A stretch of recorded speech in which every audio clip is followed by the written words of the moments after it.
thank all of you for your writing, for your prayer, for your support in so many different ways. We're all united. We're all united in seeking to live the gospel of life, and in many different ways that we're doing this. There's so many different. I know some of you better than others, but everyone is seeking to meet Christ and to follow Him faithfully. There's a few people who are here today. I've asked to say a few words. Alex Schaudenberg, probably many of you know, got a prayer intention, and you're going to share that with us, Alex. Is that right? And Would you like me to? I would like you to, yeah. And also Yolanda Galaska. If you're going to speak a little bit about your experience in nursing, and in the light of what's going on now with medicine being redefined. And also I've asked Alexia if she would speak to us on the vulnerability of the heart of Jesus and our call to enter into that vulnerability. So I don't know how long we can all stay, but if you have to go, no worries. So it is kind of informal, but I'll just ask Alex if you could start, and then maybe Yolanda.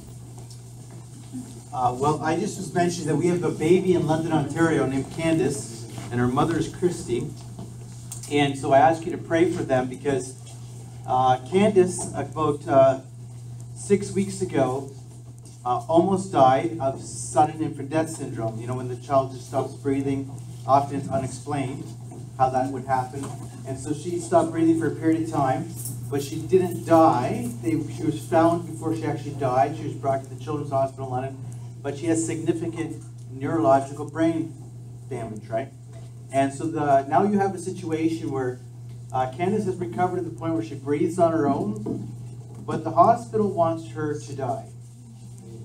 And so the family want to bring her home. That would require a trach to be done because she's had a tube in her throat for a very long period of time now. And they have fear, of course, because she is breathing on her own, but if you remove the tube, then they're worried that there'll be I would say a collapsing of the throat a bit, and then the child would be gasping for air and die that way, which would be a terrible way to die for anyone. But anyway, the fact of it is the mother wants the baby to have the tracheotomy done and brought home with some help at home and everything like that, and the hospital's saying no. So what you have is a situation where the hospital's offering what they call palliative care, but of course it's not palliative care in this case. What they're saying is that they would withdraw the tubes and everything, and they would give the child enough morphine that it would die comfortably. But of course, that means lots of morphine because this isn't a situation of a baby who can't breathe on its own, where you withdraw the tube and the baby dies naturally because of its medical condition, as sad as that might be. This is a case where this baby does breathe on its own and would have to have enough drug to cause its death. But they don't call that euthanasia in this case. They call that palliative care in this case. Right? So it's all a language game, right? So this is who you should be praying for. It has not had to go to court yet, but it's sort of bubbling up. And it is our intention not to go to court. We'd like the hospital just to agree and to do this, because obviously the cost to go to court would be ridiculous. Of course, the life to be saved is not ridiculous, but the cost is ridiculous. The lawyers' fees and everything, right? But at the moment, that's where it's at. So we need you to pray for this. This is a very sad case that's going on, and we hope for the best. Now, of course, everyone would say, well, why? This is what they actually would say to the mother all the time, Christy. Well, your baby has no chance of ever being anything, they say to her. And this is how they talk to her constantly, which is ridiculous, the pressure that's gone on to this mother who's constantly texting me back and forth, and I'm trying to help her through it and everything. And there's a few others working with her. Because they say, well, there'd be no quality of life. They tell her how terrible she is for wanting her baby to live. That's how they talk. So it's the exact opposite, you know, and the pressure's on her, and you're being terrible because you're going to cause this child to suffer. And yet, of course, the reality is that she simply wants to care for her child. And she accepts, actually, that if the child were to die, then the child would die at home. And that would be okay with her if that were to happen, sadly, rather than having the child stuck in a hospital and not being cared for. It's really, that's what's going on in a sense. And being forced into death. So, pray for Candace and pray for Christy the mother.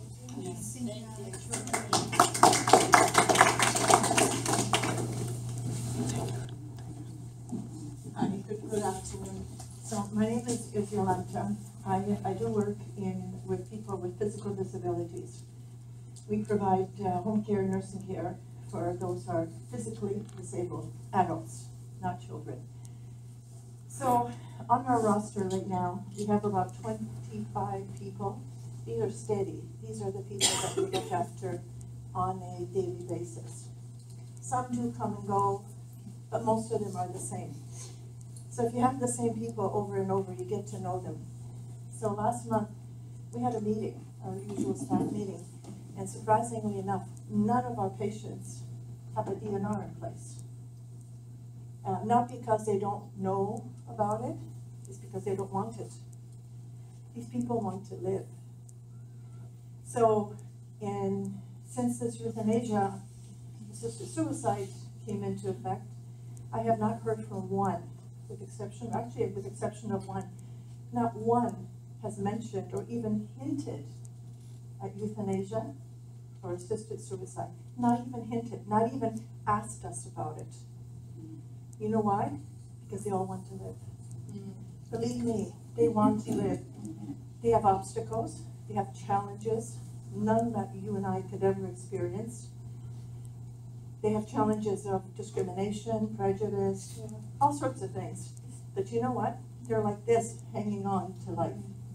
Literally, none of them want to die. So, you know, when I hear this euthanasia and I hear this interview about some disabled person that wants to have euthanasia, wants to have a lethal injection, I'm like, you know what? You're that one in a million. And the other ones want to live. You know what they want? They want quality of care. They want more nursing. They want more PSWs. They want to live and have people come and help them live. That's what they want. They want they want our government and our taxpayer money to go into care. They don't, you know, the one person that passed away last year, he was the only one that actually questioned me on this euthanasia. And he said, you know why he questioned me? It's because he had nobody. He was very much on his own. He was 50 years old. He wasn't an old man, you know, but he had very, very limited family contact, very limited, almost zero friends.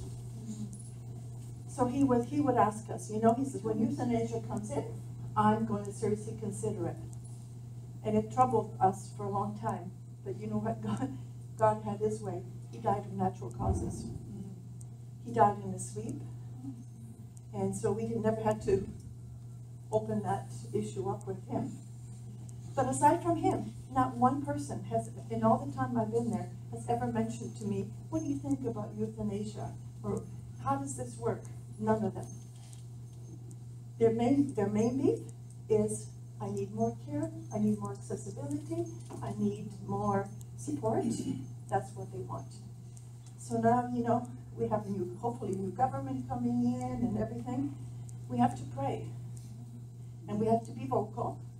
And we have to demand that these people get the care that they need. You know, Ontario is quite advanced in accessibility issues. We've come a long way. But you know what we've come? Because people have spoken up. In Europe, many places in the world, disabled people, as you know, are hidden in homes. You hardly see them on the streets. But here you see them in their electric wheelchairs, you know. The buses now are accessible. So we have made progress, okay? And we have to continue that way. We cannot say to them, well, you know what? You have to die. You're a burden to society, you cost us money. It does. But listen, it's called money well spent. So, you know, we, and your friends and your family and everybody else, you have to speak up. So when I tell you, you can tell your friends that I came to you, and 25 people who are physically disabled, quadriplegics. You have no idea the beauty that can be found in these people. I'll just tell you a quick one. There's a man, he's like 50-something. 2 years ago, last month, he suffered a a horrible accident, and he was left paralyzed from neck down. Changed the family dynamics completely. There was two kids, and one child in high school, the other one entering university, and the wife. You have no idea how far they've come in 2 years. They're like the poster child for pro-life, because the wife is his #1 advocate. Believe me, she knows where to call, who to call. She's got things in order. The kids have accepted the father as he is, and the daughter tells me a week ago, she said, I'm glad my dad's alive. He may not be physically able to help but be there. He can't play sports with his son, but my dad is still here. Mentally he's here. The kids have their dad. So you know what? And he would be a poster child for euthanasia. He really would be. If they can get him to say, I want to die, believe me, they would put him on the posters because of the severity of his disability. He would be a poster child or a poster person. But God willing, he wants to live. And it's hard. Don't get me wrong, it's not an easy thing. It's hard. It's hard mentally, physically on them. It's very hard. It's not like a Disney movie. This is reality. It's very hard for them. That's why people like myself and others, we go in, we do what we have to do to give them the quality of care that they so richly deserve. And that's where our money has to go. So feel free, when this election is coming up, to be the voice. We, who care for them, we're going to be the voice. We took a little vote when euthanasia came legal. We took a little vote. There's, in our unit, there's about 15 of us. 95% said no.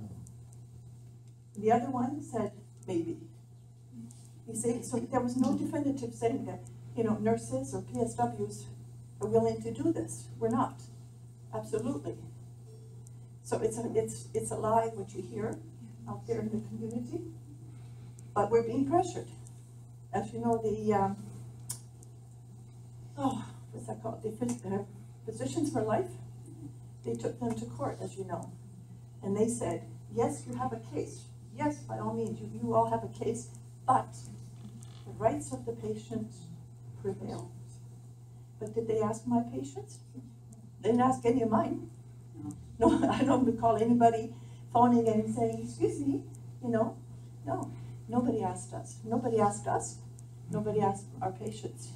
So I don't know who they were advocating for, who they were protecting, but it wasn't my group, that's for sure. So God bless you and keep up the good work. Thank you. What do you think about the situation in Ontario regarding the protection of human? Because we have new law now which forbids people from counseling around the hospitals and abortion clinics. So are you an optimist, or you think that the situation is going to be worse, even worse? I think we will continue to be pushed back if we don't resist, and we have the capacity to resist because we have the gospel that says that we shouldn't be afraid of anything. We shouldn't be afraid of losing our reputation or our jobs or our health if we stand firm in Christ, because even if we lose these things, life in Christ, which is eternal. So we can expect, because history proves it, that if the government cracks down and wants to force people in a certain direction, that if we don't resist, we will continue to be bullied and we will surrender. We will surrender our rights. So I do have faith that we can be edified as Christian people. I don't know if it will come well for those who really love the truth. Are you hoping for some kind of awakening? Yes, I do believe that's the only way. We can't expect the government that doesn't know God to understand the gospel of life. But if we live it, people will question it. So I think we do need to, like MLS always say, we need to begin to realize the first injustice is moving away from God, failing to adore Him. And once we come back to Him and we place our trust in Him instead of in the government or expecting the government to make everything okay for us to live, but instead of that, coming back to God and saying, we will obey you and follow you with whatever you're asking, that's where we'll begin to see the changes from, because the people inform the government, right? Politicians will do what the people want to do. So if we're stronger and that strengthens others, we will see people edified and turning to the truth, because I do believe that deep down every one of us is seeking the truth. It's not always attractive. Let's go for that. Thank you very much.